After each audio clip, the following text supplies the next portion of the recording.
సోదరులారా, మనం కూడా వెళ్దాం పదండి. మనం వెళ్తే ఎలా? వెళ్ళాలి, అదే ఇప్పుడు అవసరం. పదండి.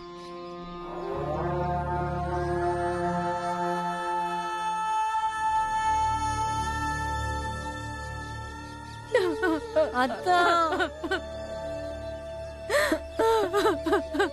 అత్తా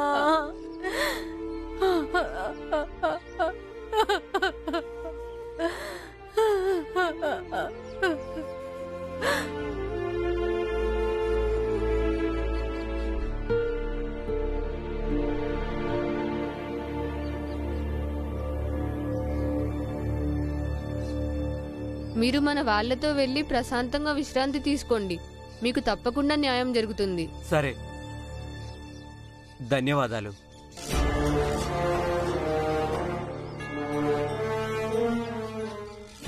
అయితే ఇప్పుడు చేతికొచ్చిన అవకాశాన్ని వదిలేద్దామా?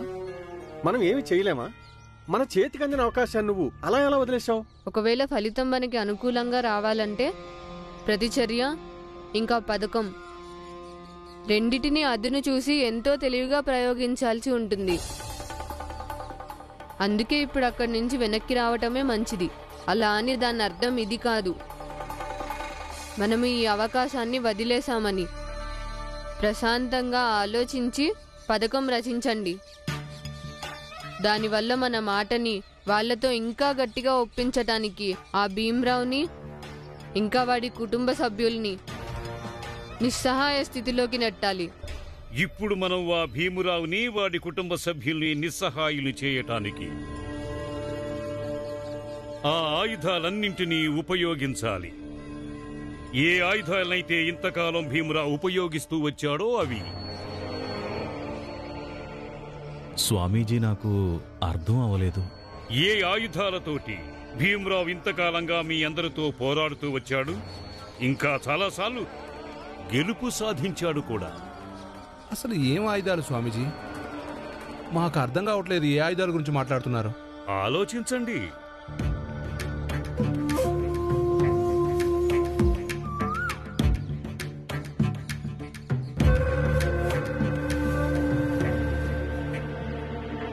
మీరు నా తరగతి పుస్తకాల్లో ఏదైనా తీసుకోండి, దాంట్లో నుంచి నన్ను 5 ప్రశ్నలు అడగండి.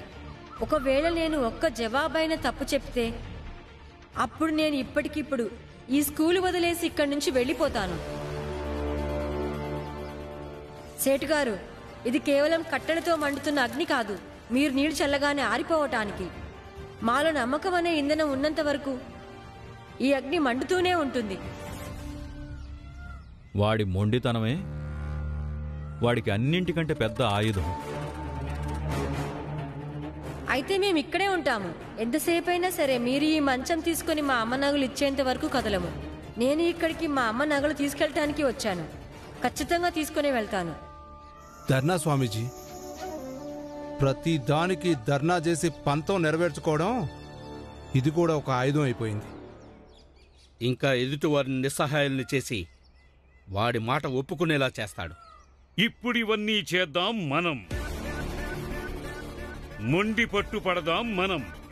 ధర్నాలు చేద్దాం మనం.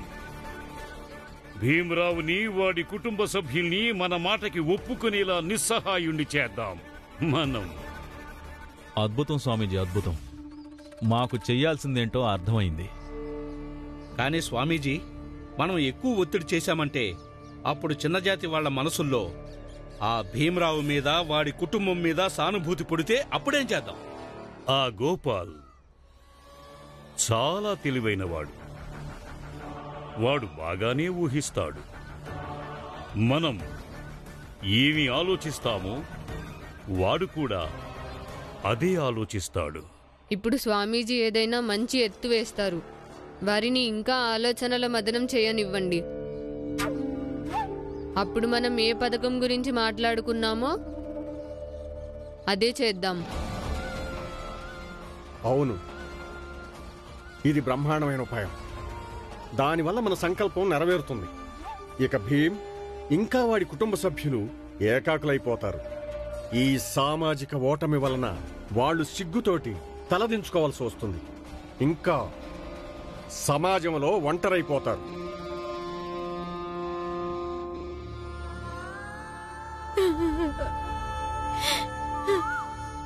నా పెళ్ళి నాకు ఒక భయంకరమైన పీడకల లాంటిది.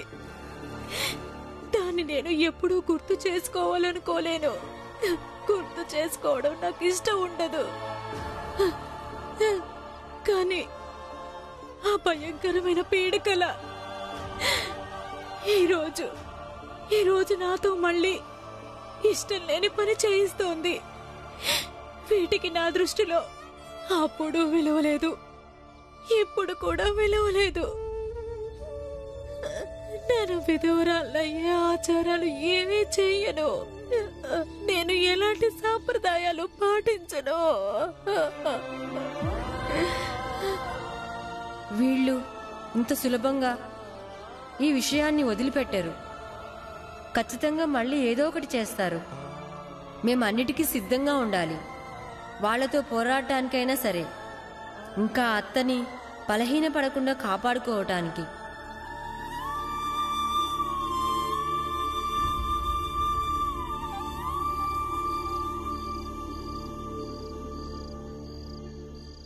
నీ భర్త చనిపోయాడు. నువ్వు ఈ ముతక చీరను కట్టుకుని అన్నయ్య అంతిమ సంస్కారాల యొక్క విధిని పూర్తి చేయాలి వదినే. నేను నీ అన్నయ్యకి భార్యగా ఎలాంటి ఆచారాలు పాటించను. పాపం పెద్దమ్మ బలహీన పడినట్టుంది. భర్త మరణ వార్త తట్టుకోలేకపోతున్నట్టుంది. ఇక ఇలాంటి సంకట స్థితిలో మనందరి కర్తవ్యం అవుతుంది కాస్త బలవంతం చేసైనా సరే ఈవిడతో ఈవిడ కర్తవ్యాన్ని పూర్తి చేయించటం.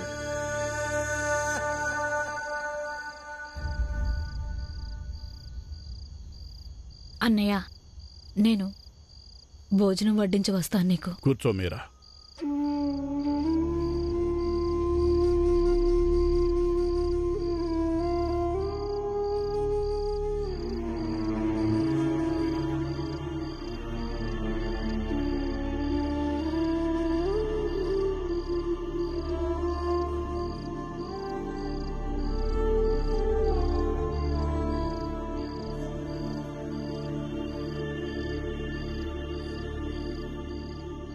తెలుసు మీరా, నువ్వు ఇన్ని సంవత్సరాలుగా మా దగ్గరే ఉంటున్నా. నేనెప్పుడు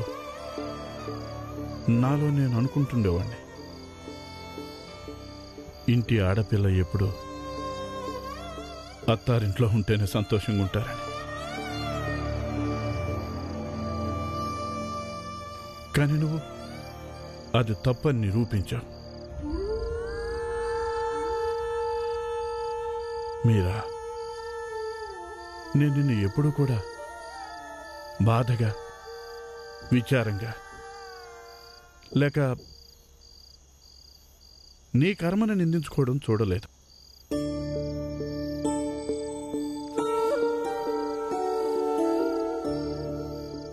నాకు తెలుసు, నా చెల్లెల గుండె చాలా గట్టిది, ఒక రాయి లాంటిది. నాకు పూర్తి నమ్మకం ఉంది నువ్వు ఈ పరిస్థితిని కూడా తట్టుకుంటావు.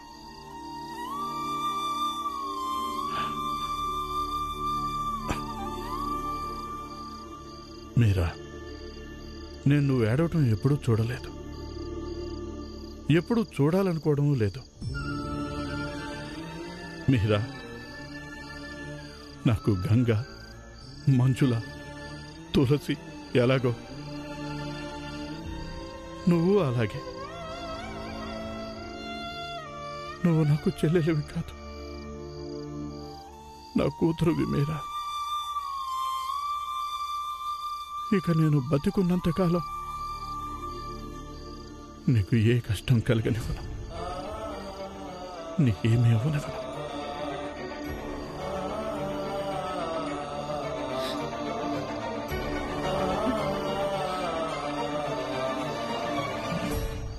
అసలు నా బాధ ఏంటంటే, ఆ మనిషి బతుకున్న రోజులు అతను ఎప్పుడూ తన గురించి ఎలాంటి కబురు అందనివ్వలేదు. అంతేకాదు, నేను బతికి ఉన్నానో లేక చచ్చిపోయానో అని తెలుసుకోవడానికి కూడా ఎప్పుడు ప్రయత్నించలేదు. మరి ఈ రోజు అతను చచ్చిపోతే ఆ విషయం తీసుకొచ్చి నాకు చెప్పడం ఎందుకన్నయ్యా? ఇంకా ఈ రోజు వీళ్ళందరూ నాకు నీతులు చెప్తున్నారు. ఎందుకు అతను చచ్చిపోయినందుక? నేను విధవురాలనయ్యి అతని పేరు తలుచుకుంటూ జీవితాంతా ఏడుస్తూ ఉండాలా? అది నా వల్ల కాదు అన్నయ్య. అతనికి నాకు మధ్య ఏమీ లేదు.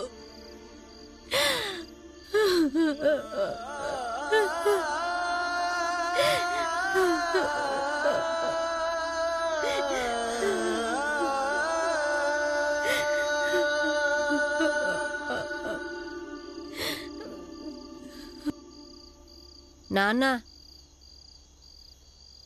ఈరోజు అత్తకి నీ చేత్తో తినిపించు.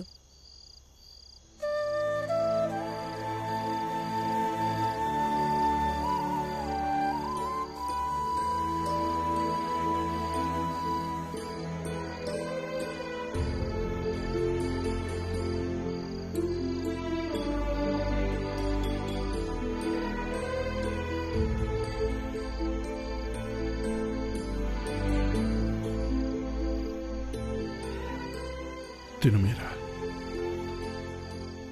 నువ్వేం బాధపడకు. ఏం కాదు, మేమందరూ నీకు తోడుగా ఉన్నాం.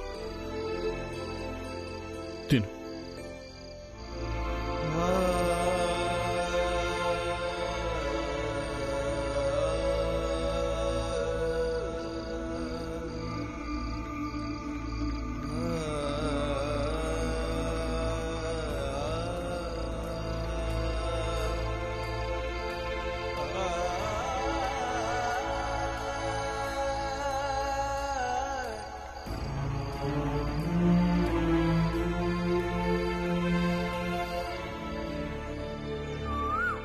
స్వామీజీ,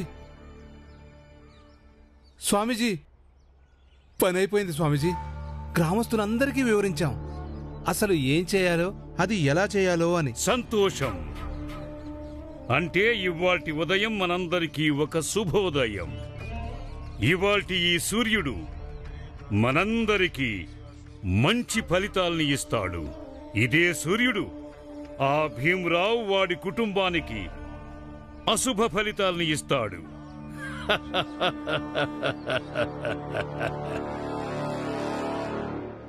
రామ్జీ, రామ్జీ, రామ్జీ, బయటికి రండి.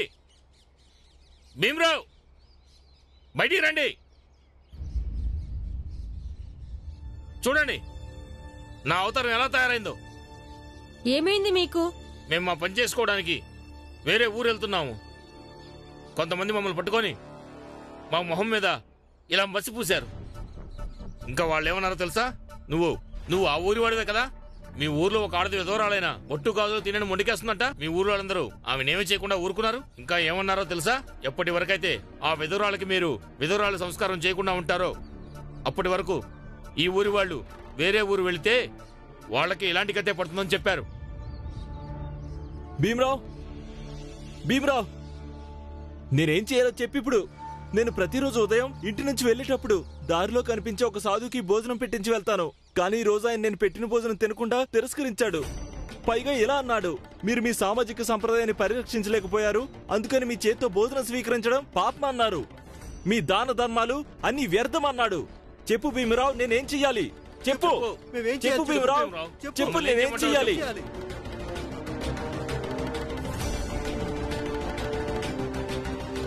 చెప్పు భీమరావు, మమ్మల్ని ఏం చేయమంటావు? నువ్వే చెప్పు భీమరావు. ఏం చెయ్యాలి?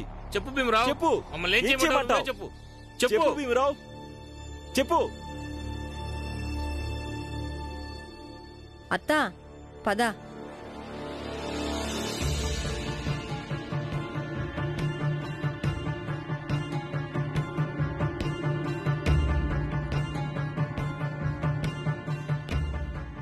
అత్తా, నేను అనుకున్నాను వీళ్ళందరూ ఏదో ఒక కుట్ర ఖచ్చితంగా చేస్తారని. అందుకని నువ్వు వీళ్ళ వికారపు మాటలు చేష్టలు పట్టించుకోకు. అసలు వాటి గురించి ఆలోచించద్దు. నువ్వు లోపలే ఉండు. నేను నాన్న బయట వాళ్ళతో మాట్లాడతాము. భీమ్,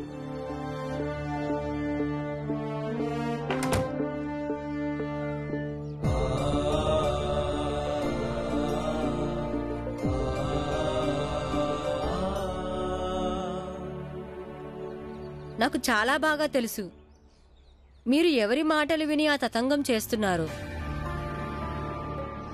ఇంకా నాకు ఇది కూడా తెలుసు, మీకు నచ్చచెప్పడం వల్ల ఏమీ లాభం ఉండదు.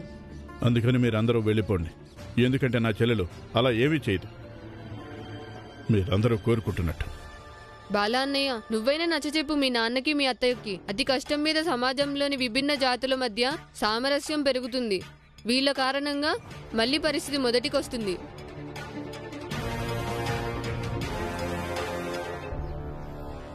నాన్న, మీరు వాళ్ళ మాట వినండి. అనవసరంగా వాళ్ళతో విభేదం ఎందుకు? విభేదాలు ఎందుకంటే అర్థం? ఈ ప్రశ్నకి సమాధానం నీ దగ్గర లేదా? ఇప్పుడు నువ్వు కూడా ఇదే కోరుకుంటున్నావా? వీళ్ళందరూ కోరుకునేదే అయితే పో, వాళ్ళ పక్కన నిలబడు. ఎలాగైతే వీళ్ళందరూ అరాచకాల్ని భరిస్తున్నామో అలాగే నీ వ్యతిరేకతను భరిస్తాం. వెళ్ళు. నేను ఎవరి పక్షాన మాట్లాడడం లేదు, వాస్తవాలు చెప్తున్నాను అంతే. మీకు గొడవలు, పోరాటాలు, కొట్లాటలు కావాలంటే మీ ఇష్టం. లేదు, మేము ఎవరితోనూ గొడవ పడం. మేము ఎవ్వరికి ఎలాంటి హాని కలిగించాం. కానీ మా మాట విని వదినను విధవరాలు చేసేదాకా మీ ఇంటి ముందే ధర్నా చేస్తాం. ఇక్కడే కూర్చుంటాం. మిత్రులారా, కూర్చోండి.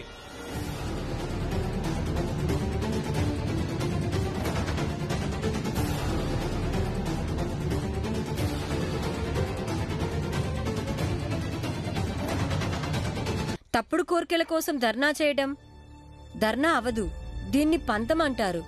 ఇలాంటి పంతానికి ఇప్పుడు ఇక్కడున్న మాలో ఎవరి సానుభూతి లభించదు. నాన్న, ఆనందన్నయ్య, మనకిప్పటికే పనికి ఆలస్యమైంది. రండి, త్వరగా వెళ్దాం.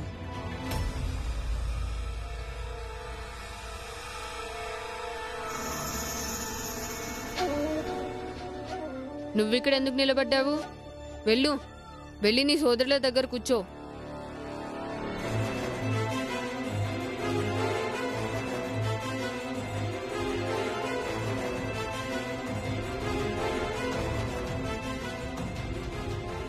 ఆనంద్, భీమ్, మీరిద్దరూ ఇంటి దగ్గరే ఉండండి.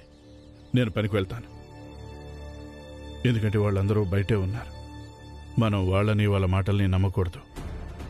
నాన్నా, ఇప్పుడు ఎలాంటి గొడవలు, కోట్లాటలు జరగవు. నా మీద నమ్మకముంచు నాన్న. ఈసారి వాళ్ళు మనందరినీ ఇబ్బంది పెట్టడానికి ఒక కొత్త పద్ధతిని ఎంచుకున్నారు. భీమరావు, ఇప్పుడు నీ ఆయుధాలే నిన్ను పరాజితుణ్ణి చేస్తాయి. ఇప్పుడు చూపించు నీ తెలివి. ఇది చూడాలని నాకు కూడా ఎంతో ఆసక్తిగా ఉంది.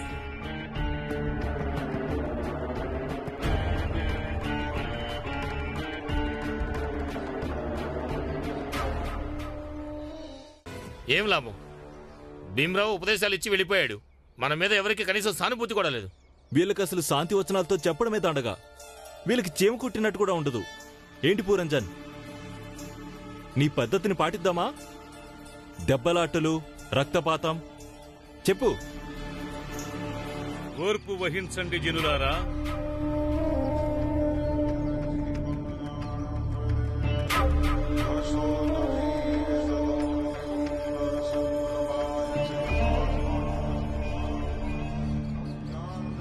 సహనం పాటించండి.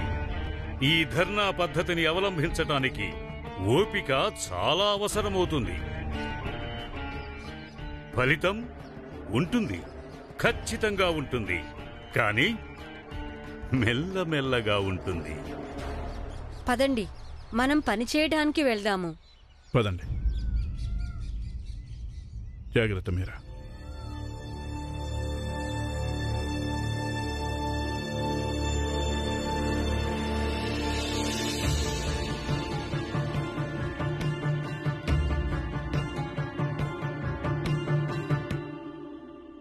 రామ్జీ, భీమరావు, ఆగండి.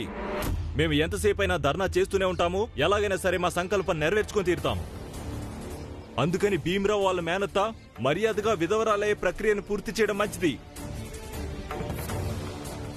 ఇది ఆరంభం మాత్రమే. వెళ్ళు, మీ మేనత్తని మర్యాదగా బయటికి తీసుకురా. ఇక వీళ్ళంతా ఏదైతే చెప్తున్నారో అది పూర్తి చేయండి. లేకపోతే నువ్వు ఊహించలేవు దీని పర్యవసానం ఎంత దారుణంగా ఉంటుందో. ఎంత దారుణంగా ఉంటుంది స్వామీజీ? ఎలాంటి పర్యవసానమైనా మేము చూసుకుంటాంలే.